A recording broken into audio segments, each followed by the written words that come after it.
name is Clare.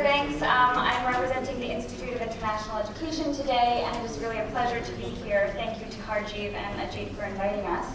I'll just give you a little brief summary about IIE. We are among the world's largest not-for-profit organizations, the International Education Exchange and Training. We're nearly 100 years old. We were founded in 1919. And we have over 13 offices and 19 representatives around the world, one of which is here in Delhi. We have 650 staff and 1,100 member institutions. Just Wednesday, February 1st, we launched this new publication, Developing International Partnerships, here in India. And it is what we believe to be one of the most comprehensive volumes on developing international partnerships, as it really combines both the theoretical and the practical aspects of international partnership building. The chapters are written by experts and practitioners around the world who are experts in international partnerships, and the subjects range from international case studies to sample MOUs. I'm going to talk a little bit about the main themes that we've learned at the Institute as a result of both this book and all of our work in international partnership development.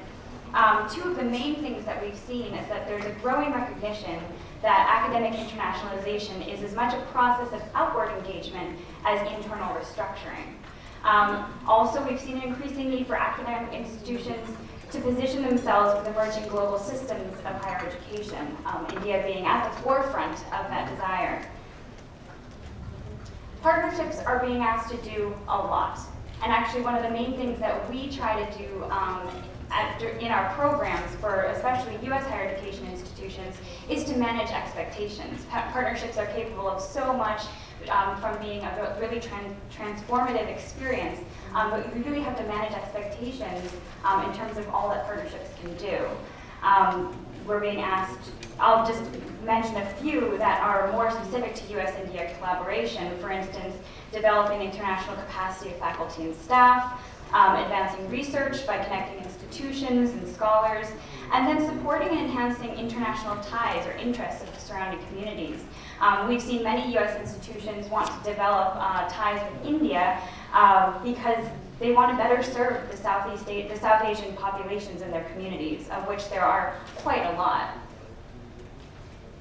Partnerships are also being asked to generate revenue, and I know this seems like a surprise because so much time and money goes into just developing partnerships that it seems unimaginable that they could end up generating revenue for both parties. But we really do expect that a really transformative partnership would eventually benefit both parties academically, culturally, and financially, actually. Also, one of the greatest benefits of partnerships is the ability to tackle these pressing global issues like health, education, economic issues.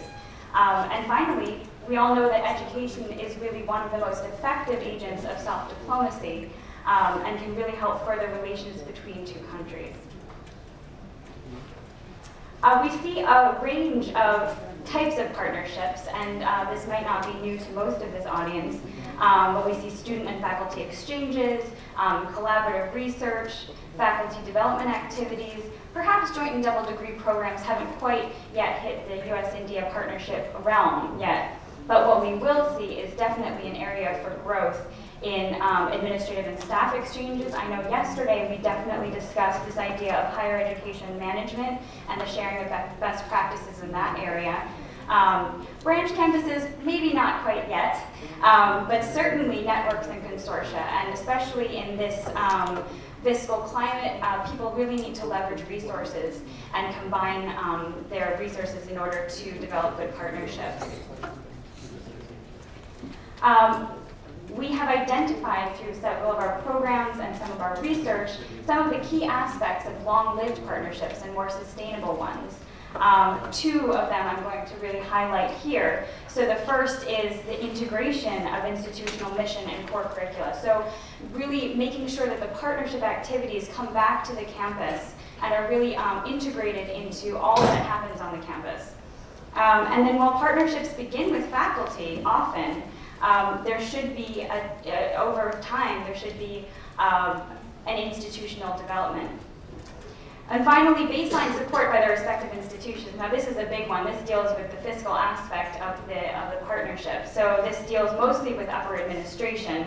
And we really ask our institutions not only to garner support from a variety of faculty and administrators, but also make sure that their finance department is involved in the partnership building process from the start. Certainly, there are challenges in sustaining partnerships. I will touch on a few. Educational quality and standards, that's certainly a concern from many of the US, particularly institutions. Divergent priorities and goals. Sometimes that is not often set from the beginning. Differing levels of commitment and resource allocations. And then finally, of course, this meshing of institutional policies, culture, and accreditation systems. And then finally, moreover, I would say that the pure fact that partnerships take a huge commitment of time and money from both parties, and there are just so many moments in the whole partnership process when the motivation can peter out on either side. We ask all of our institutions who participate in our partnership programs to really try to develop an institutional approach to partnerships. So this means taking stock of all of your existing affiliations. So we really ask our participating institutions to take inventory of all the things that they're doing with India, involve all of their faculty and all of their different colleges. We ask them to establish a partnership approval process to make sure that throughout the process that there is some sort of measure along the way to make sure that even if one faculty member decides that they would like to do some joint research, that could eventually develop into a more real institutional partnership. We also encourage people to draft very good memoranda of understanding, because make sure that this is clear and has realistic goals. Because so often we see or we hear from institutions that they have these stacks of MOUs that are just sitting there dormant. And what good does that really do? We have seen an increasing recognition by both public and private sector of the value of international partnerships. The US government and the Indian government have both stepped up, certainly most notably through the Obama Singh 21st Century Knowledge Initiative.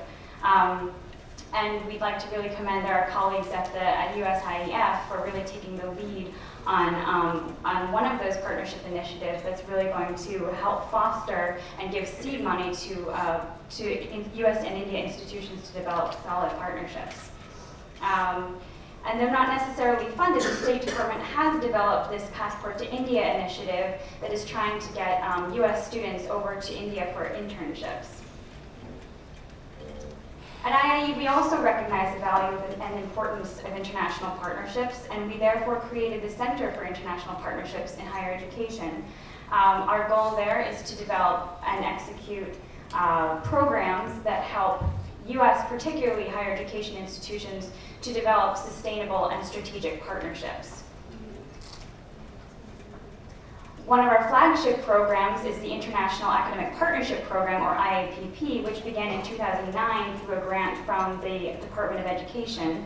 The purpose of this program is really to help a group of US higher education institutions to go through a whole entire year-long process of developing a strategy for partnering with Indian institutions.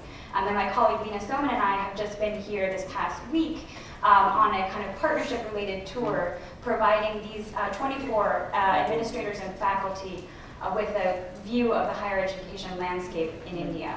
Of course, in 5 days, we can hardly see the tip of the iceberg of higher education in India, but we've certainly given them a good taste. We also heard from the international higher education community that they also wanted programs that would help them develop partnerships with the United States. So we developed the Global Partnership Service, which helps kind of on an ad hoc basis international institutions to develop sustainable partnerships and identify potential partners in the US. I'll just touch on this briefly. Joint and dual degree programs perhaps aren't yet coming into the fore here, but we did do a research on where people in over 24 countries would like to develop dual and joint degree programs, and there was an overwhelming response that people do want to continue and further develop dual and joint degree programs also in India. Perhaps we're not quite ready for that yet, but there is certainly the desire there from countries around the world. Sorry.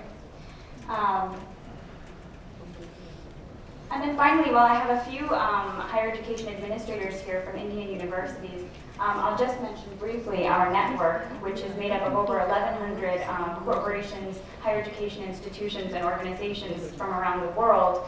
And we really use this as a network to disseminate information and keep the higher education community around the world abreast of trends and policies in international education.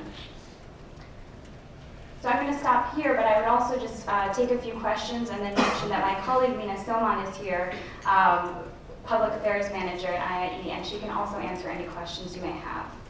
Thank you.